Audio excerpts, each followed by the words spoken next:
Sunyi sepi didapati Bahan ketika baru saja tiba dan memasuki ke dalam rumahnya. Tak terlihat Wiwi maupun Zul, meski seluruh sudut rumah sudah dicarinya. Sempat terbesit dalam benak Bahan jika mereka tengah melayat dia, yang diperkirakan sudah meninggal. Namun, saat Bahan memutuskan masuk ke dalam kamar, berniat mengistirahatkan tubuh dan matanya, pemikirannya seketika berubah. Mendapati satu hawa aneh. Hawa yang ia tahu dan sebagian golongan masyarakat yakini, jika hawa anyep adalah satu pertanda atau firasat akan datangnya sebuah kematian. Hanya iringan doa-doa dalam hati yang bisa Bahan lakukan saat itu, berharap akan segera datangnya pertolongan, seperti saat dirinya terbebas dan selamat dulu atas bantuan dari Badar. Namun, sepertinya itu tak cukup menenangkan jiwa Bahan. Setelah beberapa lama ia mampu memaksa matanya terlelap. Lagi-lagi Bahan harus terjaga, merasakan tubuhnya dingin serta lingkup kamar berubah lembab. Terlebih saat Bahan memandang sekeliling, mendadak ia tergugup, jantungnya spontan berdegup kencang. Merasa jika tatapannya berbenturan dengan sepasang mata di sudut kamar. Ia menyorot tajam, tapi tak lama, sepasang mata itu menghilang. Bahan juga baru menyadari bila tidurnya lumayan lama, dan waktu telah beranjak petang. Mendengar suara tahrim disusul azan dari maghrib, menandakan 3 rakaat maghrib akan segera dilaksanakan. Tergopoh, Bahan bangkit dari ranjang, dan segera keluar dari kamar. Masih terlihat sunyi rumahnya, membuatnya semakin tersusupi rasa khawatir dengan kepergian Wiwi dan Zul yang belum kembali. Apalagi, hawa anyep semakin ia rasakan terlepas dari hawa lembab kamarnya. Setelah membersihkan tubuhnya, Bahan sedikit ragu untuk masuk ke dalam kamar. Membayangkan sepasang mata tajam dan hawa lembab sudah membuatnya merinding. Tapi, demi 3 rakaat kewajibannya, ia tepis rasa takut kuat-kuat dalam benaknya. 1, 2, 3 rakaat telah selesai. Bahan kerjakan. Tak ada hal aneh, tak ada yang ganjil. Namun setelah sebaris panjang doa ia panjatkan, tubuhnya mendadak terasa panas. Bahan masih bertahan dalam duduk bersilanya di atas selembar sajadah bergambar Ka'bah. Menyeka keringat di wajah sembari melirik ke sudut kamar, sisi kanan jendela, kosong. Matanya menangkap sudut itu. Namun dalam batin, ia merasakan sepasang mata itu kembali tengah menatapnya. Bahan, tolong saya, tolong. Terkejut Bahan mendengar suara rintihan lirih di belakangnya. Merinding, menebal seluruh kulit tubuhnya seketika. Ia tak berani menoleh. Wajahnya pucat penuh keringat. Apalagi saat suara itu kembali terdengar, tubuh Bahan bertambah mengejang kuat. Bukan hanya karena suara itu saja yang ia kenal, tapi kini hidungnya ikut tersapu bau amis anyir menyekat layaknya darah bercampur nanah. Tak kuat lagi menahan bau menyengat amis dan anyir yang mengaduk perutnya. Meski rasa takut menyirat jelas di wajah, akhirnya Bahan memaksa tubuhnya untuk bangkit. Namun keheningan setelahnya dirasakannya. Tak ada apapun, tak ada siapapun di belakangnya. Bau amis dan anyir juga tak lagi menusuk hidungnya. Aneh, pikir Bahan. Padahal jelas sekali suara lirih dan bau itu berasal dari belakangnya. Dan ia hafal betul dengan suara merintih dari seorang wanita. Diyakininya milik dia. Bahan terduduk di pinggir ranjang, merenungi bayangan dia yang tiba-tiba saja menembus benak dan pikirannya. Serak, serak, sering, serak, serak, sering. Sejenak Bahan mengalihkan renungannya tentang dia, saat telinganya terganggu langkah kaki bersamaan suara gemerincing layaknya besi saling berbenturan. Bahan menajamkan pendengarannya, mengikuti suara yang masih jelas seperti tengah mengitari di luar rumah. Tapi sebentar kemudian, Suara itu menghilang berganti tangisan lirih kembali, berasal dari balik tembok kamar, tepatnya di ruang tamu yang bersebelahan dengan kamarnya.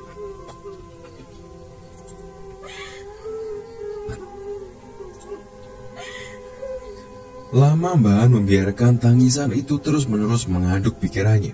Ia mencoba bertahan dengan anggapan jika itu hanyalah sebuah gangguan yang sudah beberapa kali dirinya alami. Akan tetapi, sampai pada detik suara tangisan berubah rintian disertai kalimat umpatan, Mbah Han akhirnya memutuskan untuk keluar. Perlahan, dirinya membuka pintu dan melangkah terjinjit, seakan ingin benar-benar membuktikan dan melihat sosok pemilik suara itu. Sampai pada sudut tembok berbatasan dengan ruang tamu, langkah pelannya terhenti serta wajah seketika memucat.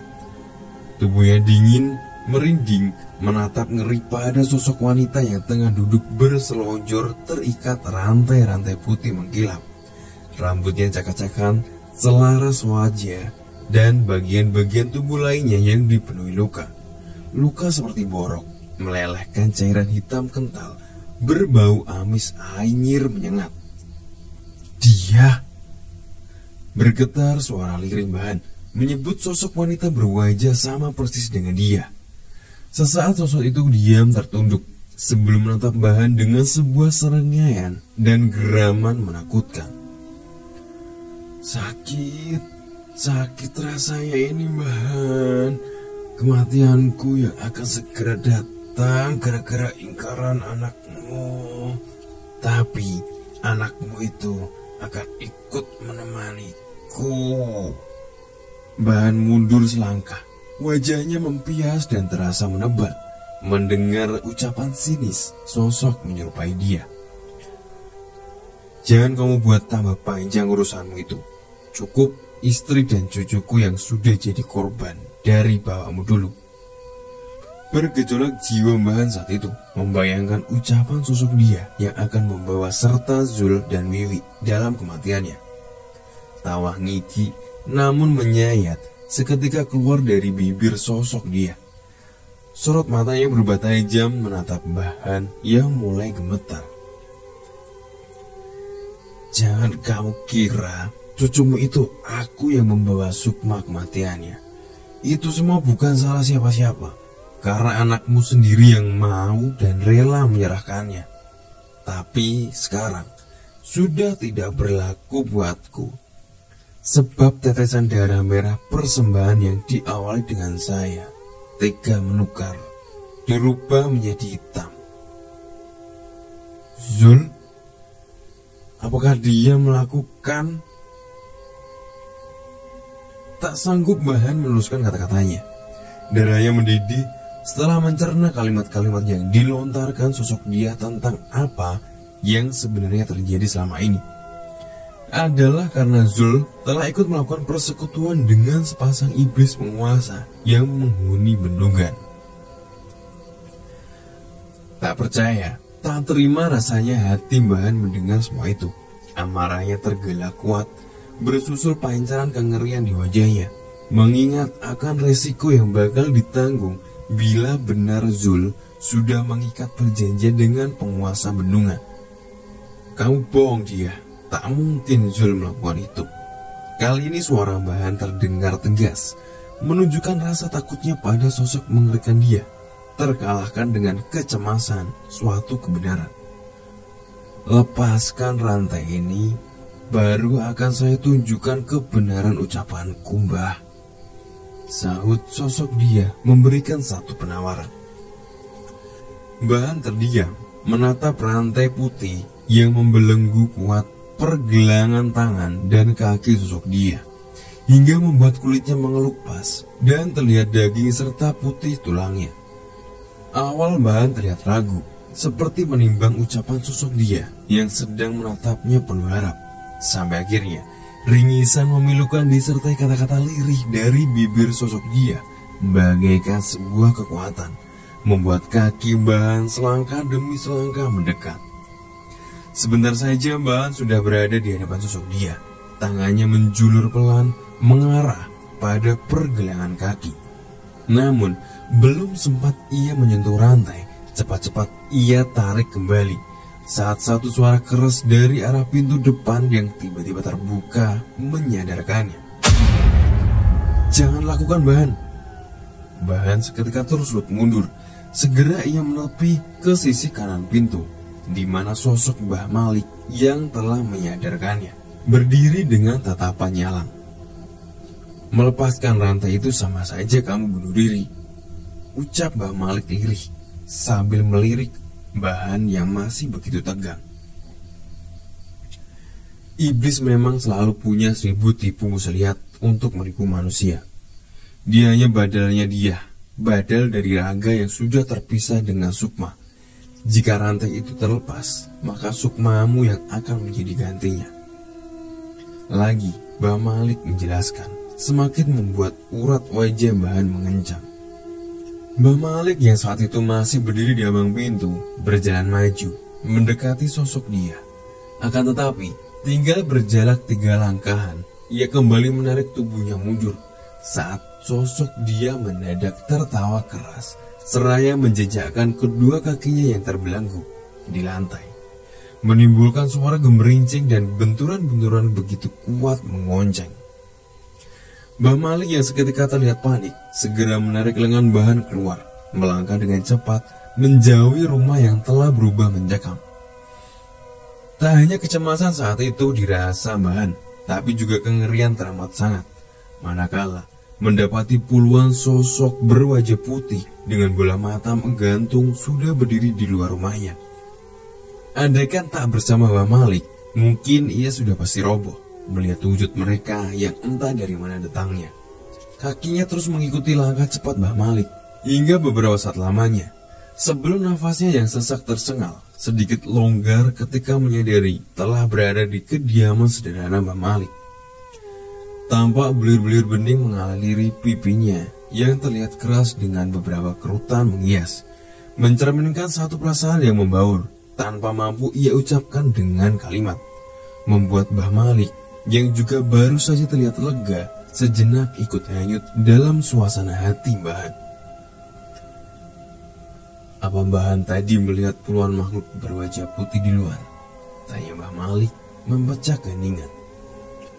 Bahan mengangguk tanpa tahu arah tujuan pertanyaan Mbah Malik. Itu artinya ucapan sosok badal dia benar adanya. Jika Zul sudah melakukan kemusyrikan, bersekutu dengan iblis. Tubuh Bahan terasa lunglai mendengar ucapan Mbah Malik tentang kebenaran yang sempat ia ragukan. Kini, bukan saja jiwanya terguncang hebat, tapi batinnya ikut hancur luluh dengan apa yang sudah dilakukan Zul, anak satu-satunya. Ini semua ada sangkut pautnya dengan yang sudah kamu perbuat dulu. Bahan terhenyak mendengar ucapan Mbah Malik. Tiba-tiba saja mengingatkan suatu kejadian yang pernah ia lakukan dulu. "Maksudnya, Mbah?" tanya Bahan sedikit bingung. "Walaupun kamu sudah sadar, tapi dulu ada yang kamu lupakan. Coba pikir-pikir lagi, apa saja yang dilakukan waktu kamu mengikuti Sanusi." Wajah Bahan seketika menciut, berpikir keras mencerna ucapan Mbah Malik. Satu persatu kejadian kelam terpaksa kembali ia putar ulang dalam pikirannya, mengingat semua yang dirinya perbuat dari awal bertemu sampai dirinya meninggalkan Sanusi. Sebentar Bahan menggelengkan kepalanya, seperti menyerah dengan memori ingatannya. Namun ketika sosok Zul berkelebat di matanya, bola mata Bahan membesar dengan wajah menegang. Darah dan rambut bergetar suara Bahan demi satu bayangan kejadian tentang sejumput rambut berbaur dengan darahnya saat pertama ia bekerja mengikuti Sanusi. "Ya, saya ingat, rambut dan darahku tersimpan oleh Sanusi," terang Bahan kembali. "Lah itu yang membuat perkara ini panjang sampai menyeret anak cucumu. Tapi kenapa waktu itu Mbah Dar tidak memberitahu sampai pada masalah ini? Padahal Mbah Dar lah yang mencabut penumbalan diriku dari Pak Sanusi." Sepandai-pandainya manusia itu ada batasnya. Tidak semua bisa dibaca dari mata lahirnya maupun batinnya. Maka sekarang yang penting, kamu harus bisa menemukan lagi darah yang membungkus rambutmu, supaya keluargamu bisa selamat semua. Karena perjanjian tumbal kepala 1000 Sanusi tinggal penutupnya. Jelas Mbah Malik panjang lebar, membuat Mbah Han sejenak terpaku diam. Dia, ucap Mbah Han pelan. Dia yang tahu segalanya, karena dia mewarisi semuanya sebelum menjadi perkara dengan Yuda. Sambung Mbah Hadi kembali. Ya sudah, kalau begitu cepat kamu susuli, ambil, jangan sampai terlambat, saut Mbah Malik dengan memberi perintah. Tak mau membuang waktu lagi, Mbah Han saat itu juga pamit dan segera menuju ke tempat kediaman dia. Meski sekilas ia melirik jam dinding menunjukkan jarum pendek pada angka 11, tak menghalangi niat serta tekadnya. Sunyi dan sepi dirasa Mbah Han sepanjang jalan. Entah perasaannya saja, atau memang malam itu keadaan tempat-tempat dilewatinya, yang biasa ramai oleh tongkrongan kawanan pemuda, begitu lengkang, seakan terkikis oleh dinginnya suasana malam. Mbah Han terus memacu kuda besi merah maturunnya, menyusuri jalanan hitam aspal lebih dari 40 menitan. Sampai ketika bertemu sebuah keramaian, di mana biasa menjadi jujukannya kala berdagang. Mbah Han membelokkan motornya, melewati beberapa ruko di sisi kanan dan berhenti tepat di depan 2 buah bangunan berpagar 1 pintu. Bangunan masing-masing 2 lantai bercat dominan kuning, terlihat paling mencorong di antara deretan bangunan lainnya. Apalagi sekilas melihat nama dan gambar seekor naga memanjang menempel di dinding depan, tentu akan membuat siapapun langsung tahu jika 2 bangunan itu adalah toko perhiasan. Mbah Han tertegun sejenak, berdiri memandang 2 buah toko emas milik dia. Setelah memarkirkan motornya di depan gerbang setinggi leher orang dewasa, tak lama tangannya menggerakkan kancing besi yang menggantung di gerbang luar, menimbulkan suara keras hingga membuat seorang lelaki tegap berseragam membuka pintu. Mata lelaki sang penjaga sepintas mengamati Mbah Han penuh curiga, menanyakan identitas dan keperluan Mbah Han. Beberapa detik kemudian, Mbah Han terlibat obrolan dengan sang penjaga, lalu kembali menghampiri sepeda motornya. Dengan raut wajah sedikit kecewa, perlahan Mbah Han meninggalkan tempat itu, melaju lurus menembus malam yang mulai berkabut. Urat di wajahnya mulai mengencang ketika tiba di sebuah simpang jalan menuju desa. Meskipun jalanan terlihat terang, tapi tak dipungkiri jika saat itu Mbah Han mulai tersusupi rasa tak enak. Mbah Han terus bermain dengan pikirannya, seperti kembali bernostalgia dengan suasana desa yang pernah menorehkan kenangan manis dan pahit saat dirinya mengabdi pada Sanusi. Dan malam itu, setelah sekian tahun lamanya, ia baru menapak dengan keadaan terpaksa demi bertemu dia. Setelah melewati jembatan kecil, Mbah Han mulai melambatkan kendaraannya. Tak lama, saat sebuah pagar tertalis besi runcing terlihat, ia pun menghentikan sepedanya, melangkah setapak demi setapak mendekati pintu pagar yang terbuka. Ada keraguan dalam diri Mbah Han untuk meneruskan langkahnya masuk ke halaman luas rumah mewah peninggalan Sanusi. Namun segera ditepisnya demi keselamatan keluarganya.